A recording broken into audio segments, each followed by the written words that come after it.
बच्चों अज आप कर रहे हैं 10th क्लास का चैप्टर नंबर 4 एक्सरसाइज 4.1 चैप्टर का नाम अपने को क्वाड्रेटिक इक्वेशन यानी कि दो घाती समीकरण।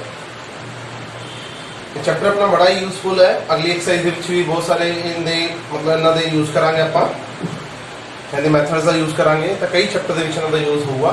तो आप इस चैप्टर को चंगी तरह समझना है कि बहुत ही आसान चैप्टर है। कुछ कुछ आप पहला भी किया हुआ यानी कि पिछली प्रीवियस क्लासेस भी किया हुआ है। तो आप समझते हैं इस टॉपिक को किमें करना। क्वाड्रेटिक इक्वेशन सब तो पहले आप समझते हैं पॉलीनोमियल तो इक्वेशन च की फर्क होता है।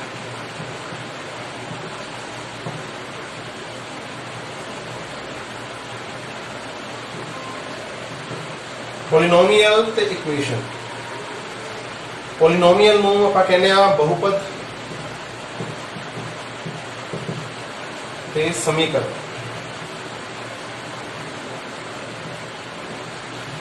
बहुपद हुआ जिंदे आप कोई भी घात वाली टर्म लिखी होगी, 3 टर्म्स होती हैं, 4 टर्म होते हैं, प्लस माइनस का निशान हो सकता है, प्लस का हो सकता है, माइनस का हो सकता है। तेनों आप बहुपद करवा। लेकिन जो यही बहुपद इज इक्वल टू कुछ भी आ जाएगा यानी कि 2 आ गया, 0 आ गया, कुछ भी आ गया तो वो एक समीकरण बन। तो सिंपल भाषा अगर मैं कहा तो ये बहुपद है, ये समीकरण है, यही समीकरण। तो बहुपद इक्वल का सिंबल नहीं हुआ, 2 घाती 3 घाती 4 घाती मतलब हो सकती है, लेकिन इन इक्वल का सिंबल जरूर हुआ उन्होंने आप इक्वेशन कहांगे। आप इक्वेशन वाली गल कर रहे हैं। हम आप इक्वेशन कि पढ़ चुके हैं जी एक पावर वाली होगी यानी कि जिम्मे इस तरह की है x या x+1।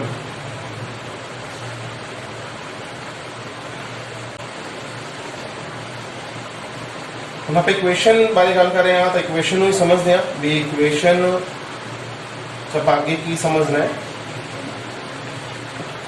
समीकरण या इक्वेशन एक कई घाती होती है।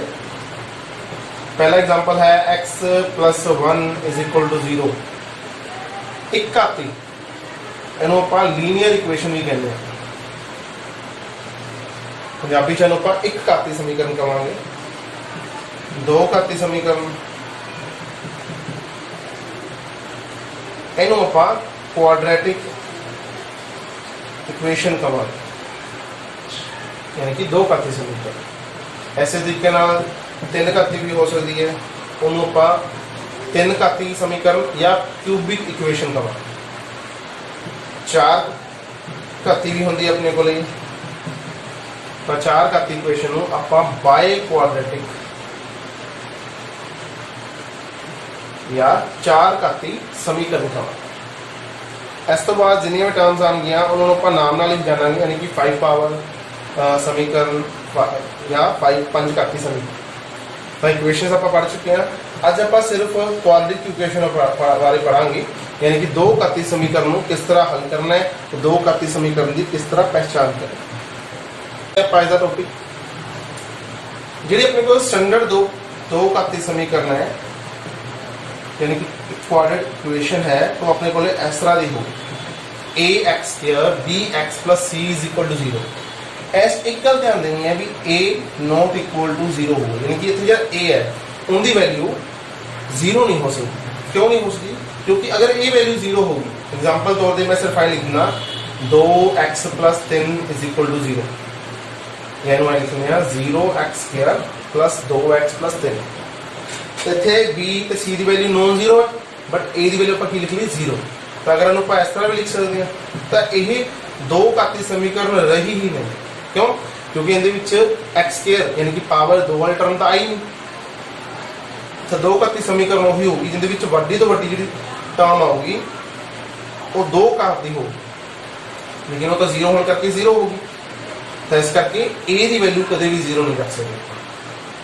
और एग्जांपल लेने आप मान लो आप बी की वैल्यू 0 रख लेंगे तो की होगा x² बी की वैल्यू 0 रख ली, 0x + c की वैल्यू मान लो 4 रख लिया तो यह बन जाएगा x² + 4 तो फिर भी एक टर्म है जी हैगी ना जिंदी पावर ਵੱਧ ਤੋਂ ਵੱਧ अपने को कितनी हैगी 2 ना तो इसको ज़्यादा होनी चाहिए ना ही 2 तो घट होनी चाहिए ता ही क्वाड्रिक होगी एक टर्म घट्टो घट आई होनी चाहिए इस तरह भी लिखा जा सकता है ये भी क्वाड्रिक है जो बी की वैल्यू 0 नहीं हो अगर आप सी की वैल्यू 0 रखिए तो की बनता बी की आप ए की वैल्यू 1 रख ली बी की वैल्यू 4 रख ली और सी की वैल्यू 0 रख ली तो x square plus 4x is equal to 0 तो ये भी अपने को दो घाती समीकरण बन गई क्योंकि एक घात वाली भी हैगी है दो घात वाली भी हैगी है लेकिन ਵੱਧ ਤੋਂ ਵੱਧ ਜਿਹੜੀ ਹੈਗੀ दो घात यानी कि पावर 2 वाली अपने को हैगी है इस करके क्वाड्रिक इक्वेशन ही बनूगी तो आप समझ चुके हैं पहली इस तरह की बन गई दूसरी अपने को इस तरह की बन गई तो तीसरी अपने को इस तरह की ये अपने को क्वाड्रिक इक्वेशन नहीं होगी ये भी होगी और ये भी तो पहली एक्सरसाइज अपन यही सिखाती है भी आप चेक किमें करना है कि क्वाड्रिक इक्वेशन हैगी है कि नहीं है तो शुरू करते हैं आप पहले क्वेश्चन नंबर 1 ਦੇ ਵਿੱਚ कई पार्ट है क्वेश्चन नंबर 1 कहता है check whether is the following are quadratic निम्नलिखित ਆਪਾਂ चेक करना है भी ਕਿਹੜੀ अपने ਕੋਲੇ दो घाती समीकरण हैगी है ते ਕਿਹੜੀ नहीं है पहला पार्ट आप शुरू करते हैं पहले पार्ट अपने को हैगा x + 1 whole square is equal to 2 × x - 3 यानी कि x + 1 सारे की पावर 2 इज इक्वल टू 2 गुना x - 3 फॉर्मूला अपन ऑन रहा खोलन दा a² + b² + 2a is equal to दोनों मल्टीप्लाई करेंगे 2x - 2 × 3 6 x² + 1 + 2x इन्हों इस तरफ ले आने 2x + 6 is equal to 0 2x plus का सीधा कि माइनस का हो गया 6 माइनस का सीधा कि प्लस का हो गया x² 2x ना 2x कैंसिल 1 एंड 6 अपने को हो जाएगा 7 इज इक्वल टू 0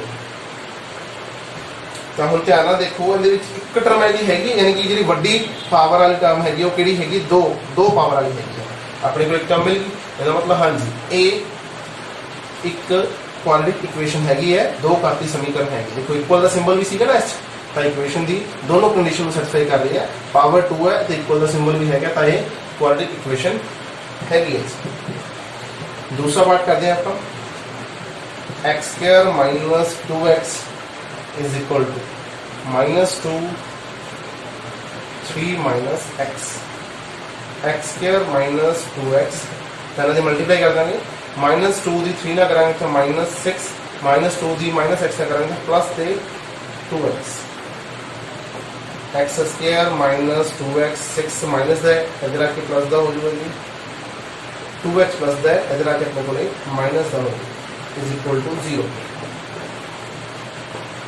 -2x यानी कि -4x हो जाएंगे प्लस 6 इज इक्वल टू 0 तुम खुद देख सकते हो ये क्वाड्रिक इक्वेशन हैगी है कि नहीं है तो अपने को एक टर्म है जी आ गई जिनकी पावर की है 2 बाकी टर्म्स उसको छोटी पावर वाली है तो हाँ जी ये भी एक क्वाड्रिक इक्वेशन हैगी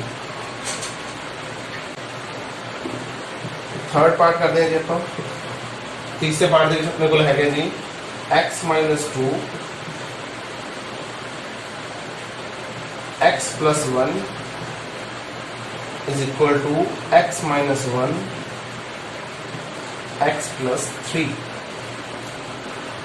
ये अपने को तीसरा पार्ट है ਹੁਣ ਆਪਾਂ ਨੂੰ ਇਹਦੇ ਵਿੱਚ ਮਲਟੀਪਲੀਕੇਸ਼ਨ ਵੀ ਬੱਚਿਆਂ ਨੂੰ ਆਉਂਦੀ ਹੈ ਤੇ ਜਿਹਨਾਂ ਨੂੰ ਨਹੀਂ ਆਉਂਦੀ ਐਸੇ ਸਟੈਪ ਦੇ ਵਿੱਚ ਸਿੱਖ ਲੈਣਾ ਅਗਰ ਦੋ ਆਪਣੇ ਕੋਲੇ ਲੀਨੀਅਰ ਇਕੁਏਸ਼ਨ ਹੈ ਯਾਨੀ ਇੱਕ ਘਾਤੀ ਸਮੀਕਰਨ ਹੈ ਬਹੁਪਦਾਂ ਉਹਨਾਂ ਦੀ ਮਲਟੀਪਲੀਕੇਸ਼ਨ ਕਰਨੀ ਹੈ ਤੇ ਕਿਵੇਂ ਕਰਨੀ ਹੈ ਪਹਿਲਾਂ ਪਹਿਲੇ ਪਾਰਟ ਨਾਲ ਕਰਨੀ ਹੈ x ਦੀ x ਨਾਲ ਕੀਤੀ ਤੇ x ਦੀ ਪਾਵਰ 2 ਫਿਰ ਆਪਾਂ x ਦੀ 1 ਨਾਲ ਕਰਨੀ ਹੈ यानी कि 1x तो सिंपल x भी लिख सकते हैं फिर अपन -2 दी -x तो x प्लस x ना करनी है तो -2x फिर -2 दी 1 ना करांगे तो -2 इज इक्वल टू सिमिलरली इत्थे भी करना है x दी x ना कितनी x² x दी 3 ना कितनी 3x -1 दी x ना कितनी -x -1 दी प्लस 3 ना कितनी -3 x² -x -2 is equal to x² plus 2x -3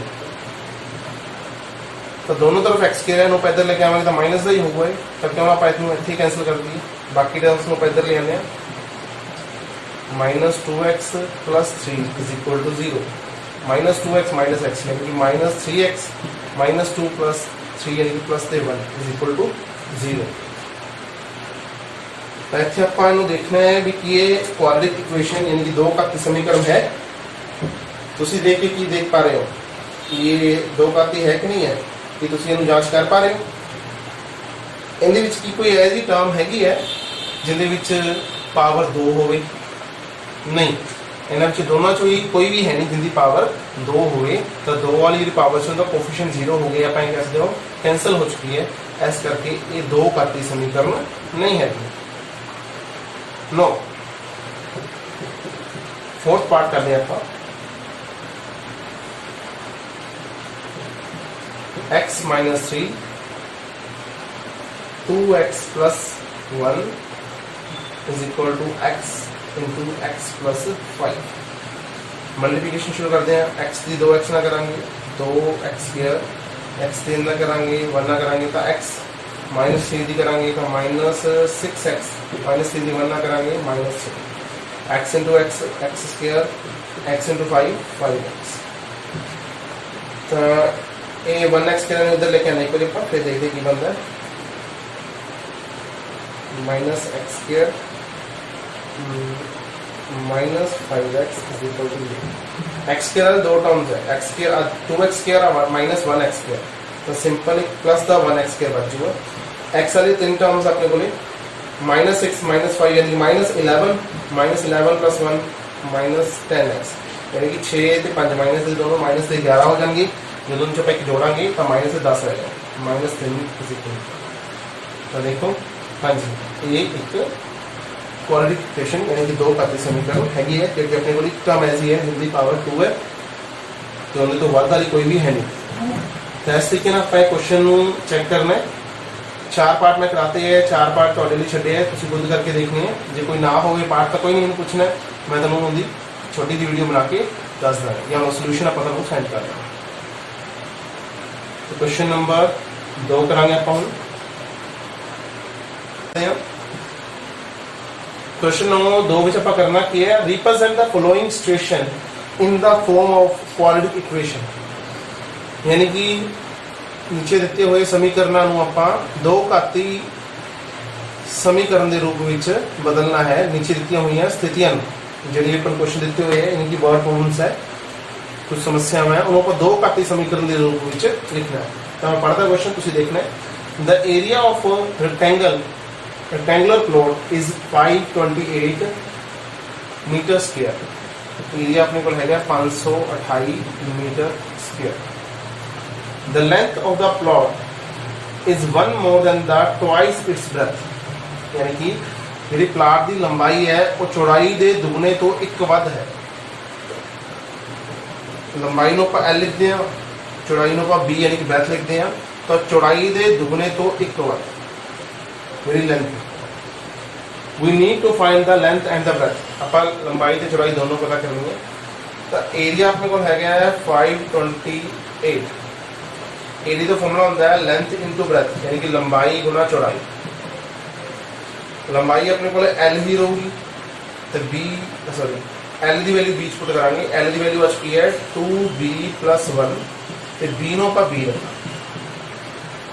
multiply करते हैं 2b स्क्वायर b नो 1 ना करांगे plus b is equal to 528 यानी कि 2b square plus b minus 528 is equal to 0। तो यही अपने की क्वाड्रेटिक इक्वेशन बन गई यानी कि दो घाती समीकरण बन गए। तो आप इस तरीके नाल किसी भी समस्या आप दो घाती समीकरण लिख सकते हैं। दूसरा क्वेश्चन करते हैं आप। The product of two consecutive positive integer is 306। We need to find the integers. दो लगातार धनात्मक संपूर्ण संख्यावां का गुणनफल 306 है। असी संपूर्ण संख्यावां ऐसी संपूर्ण संख्यावां पता करनियां हैं। लगातार आनी है जिवें कि 1 2 या 3 4 5 6 या 7 8 ये लगातार आने वाले नंबर है। तो इन्हों आप लेफ्ट के मांग करांगे। पहला नंबर आप मनांगे लेफ्ट फर्स्ट नंबर जो अपने को है वो x है। पहला नंबर x। सैकेंड की मनांगे आप x प्लस 1 यानी कि दूसरा जो नंबर है वो आप दूसरी संख्या आप x प्लस 1 मनना। उन्होंने की किया दो लगातार आने वाली संपूर्ण संख्यावां का गुणनफल यानी कि product of the two consecutive number, तो दोनों की मल्टीप्लीकेशन कर देनी आप इज इक्वल टू कितना था 306 306। तो एक्स नो एक्स ना करांगे एक्स स्क्वायर, एक्स नो 1 ना करांगे एक्स, इन 306 नो इस तरफ ले आवांगे तो प्लस दे इधर के माइनस हो जाएगा।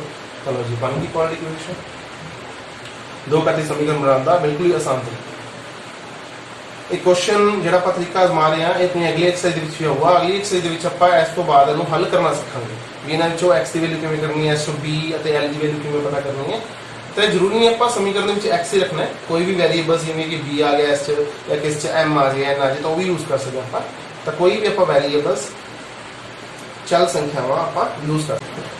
तीसरा पार्ट करते हैं, इनमें मैं चारों पार्ट तुम करवाऊंगा ताकि तुम समझ बन जाए कि इन क्वेश्चंस को किवें करना है। आप दोनों मीडियम्स ही करवा रहे हैं, मैं इंग्लिश मीडियम और पंजाबी मीडियम। किसी को कोई दिक्कत हो गई तो मैंने दस सकते हो कि सर एस मीडियम सू मेरी समझ नहीं आ रहा, तो मैं कोशिश करूँगा इन बायलिंगुअल वधिया तरीके नाल चलाऊँ।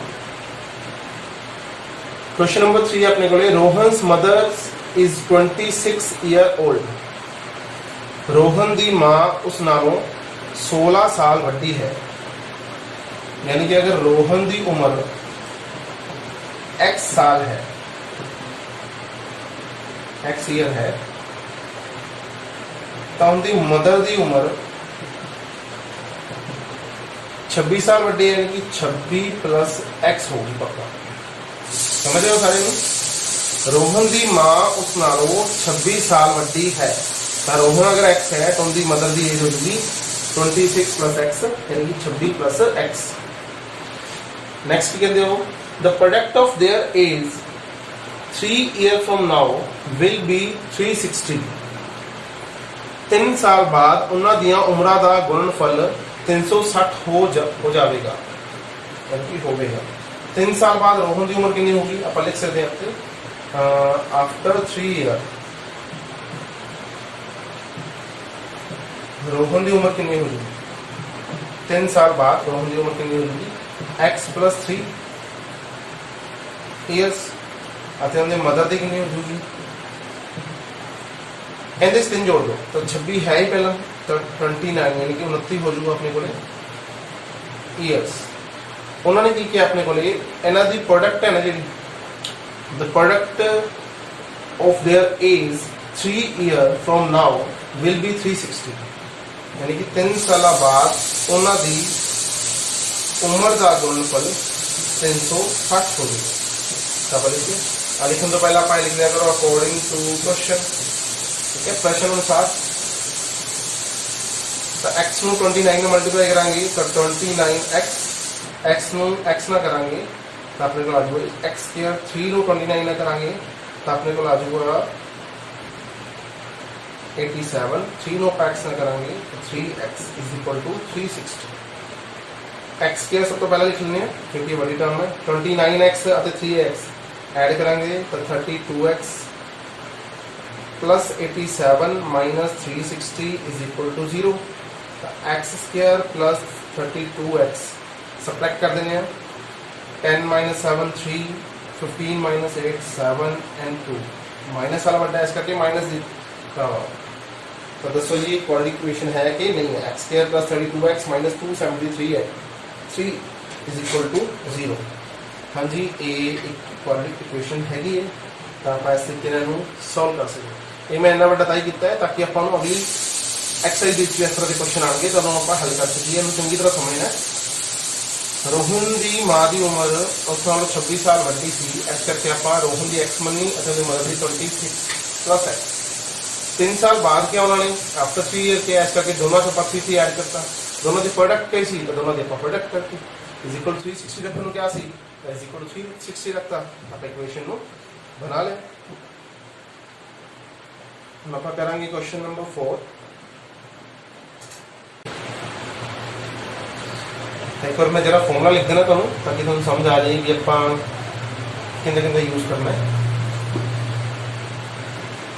अगर आप डिस्टेंस कटनी हो तो इनका फॉर्मूला हो अपने को स्पीड इनटू टाइम, यानी कि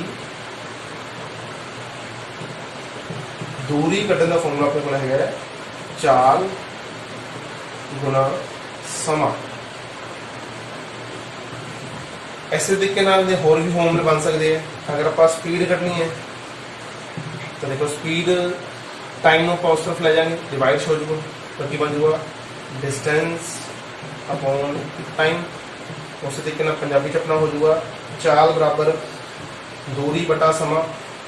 अगर आप टाइम कटना है तो अपने को हो जाएगा डिस्टेंस अपॉन स्पीड, यानी कि आप समा कटना है तो दूरी बटा चाल। तो तीनों फॉर्मूले अपने अगली एक्सरसाइज काम आएंगे। तो मैं एक बार तीनों लिखते फॉर्मूले तो तुम इन्होंने नोट कर लो।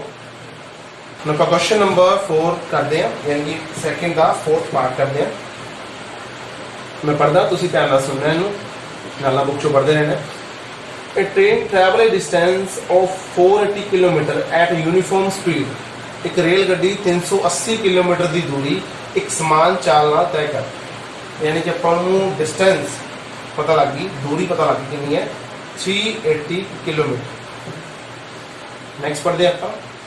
If the speed has been 8 kilometre per hour less than it would be taken 3 more to cover the same distance. जेकर इसकी चाल 8 किलोमीटर प्रति घंटे घट होंदी है तो उस दूरी नूं तय करने लई 3 घंटे वध समा लैंदी है। ਆਪਾਂ ਇਹਦੀ स्पीड मान लेने x पहले केस ਦੇ ਵਿੱਚ, दूसरे केस ਦੇ ਵਿੱਚ भी डिस्टेंस ਤਾਂ 360 ਰਹੂਗਾ, लेकिन स्पीड ਜਿਹੜੀ है अपने ਕੋਲ यानी कि ਜਿਹੜੀ चाल है ਉਹ ਆਪਾਂ ਘਟ ਗਈ। ਕਿੰਨੀ ਘਟ ਗਈ 8 किलोमीटर। ਤਾਂ ਆਪਣੇ ਕੋਲ ਪਹਿਲਾਂ ਕਿੰਨੀ ਸੀ x, ਹੁਣ ਕਿੰਨੀ ਹੋ ਗਈ x - 8। एक गल का ध्यान रखना है भी जी चाल है वो अपने को किलोमीटर प्रति पर आवर ही हो, मतलब इतने किलोमीटर हो, अगर इतने किलोमीटर नहीं तो अपन चेंज करने पैणगे। अगर ये मीटर होया तो अपन मीटर च कन्वर्ट कर लांगे या फिर इस चीज़ को किलोमीटर च कन्वर्ट कर। तो जो समा आर च है तो अपन को आंसर भी आर च यानी कि घंटे में ही आऊ। तो दोबारा रिपीट कर देना मैं। एक रेल गड्डी ने दूरी तय कर दी है समान चाल 380 किलोमीटर। अगर अपन की स्पीड 8 किलोमीटर प्रति घंटा घटा दिए तो समा ज़्यादा लेंदी है। कितना समा लेंदी है 3 घंटे वध लेंदी है। तो इस दे विच टाइम अपने को कितना आ जाऊगा, टाइम अपने को होगा 380/x यानी कि डिस्टेंस अपॉन स्पीड। इस केस से अपने को कितना आ जाऊगा 380/x - 8 यानी कि दूरी बटा चाल। तो दोनों केस में आप टाइम कर लिया। उन्होंने की किया है जो स्पीड घट होंगी है, घट वाली स्पीड अपने को है इतने x - 8 है, तो जी घट वाली स्पीड है वो 3 घंटे समा वध लैंदी है। यानी कि जो स्पीड आप लैस कर दें तो 3 आर मोर देन यानी कि ज़्यादा लैंदी है अपने को। तो अकॉर्डिंग टू क्वेश्चन हम ज़्यादा समा कौन ले रहा है पहले देखना है। ए स्पीड कि x, ए स्पीड कि x - 8, डिस्टेंस दोनों सेम है। तो ऑब्वियसली गल है जिंदी स्पीड ज़्यादा है वही समा घट लूगा तो ये समा ज़्यादा लूगी। इसका मतलब मेरा पाई समा कटे है यानी कि टाइम कटे है 380 - x, ये एस नालों ज़्यादा है। कितना ज़्यादा है 3। तो आप ज़्यादा समय घट समय जो घटाता है इज इक्वल टू की रखा 3। तो इक्वेशन बनानी है 380/x - 8 minus 380/x is equal to 3। LCM आ जाओ अपने को x - 8 इंटू x। तो अपन एलसीएम लेके करना आता है multiplication 380 into x - 8 is equal to 3। 380 आप इतो कॉमन ले लेना एक बार। इसके बाद जो अपने को x - 8 नीचे अपने को है x - 8 into x is equal to है 3। ऊपर अपने को आ जाएगा 380 इंटू ब्रैकेट खोलेंगे तो 8 प्लस का हो जाएगा। नीचे मल्टीप्लिकेशन कर देंगे x² - 8x is equal to 3। इन्हों को 3/1 भी लिख सकते हैं।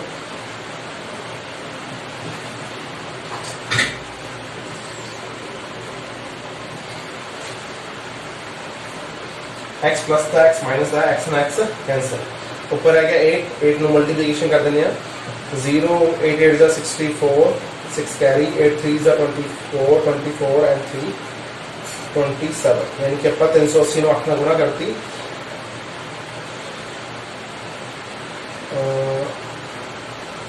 8 ਨਾਲ ਮਲਟੀਪਲਾਈ ਕਰਾਂਗੇ ਆਪਾਂ ਨੂੰ ਇਹ ਆ ਜਾਊਗਾ ਜੀ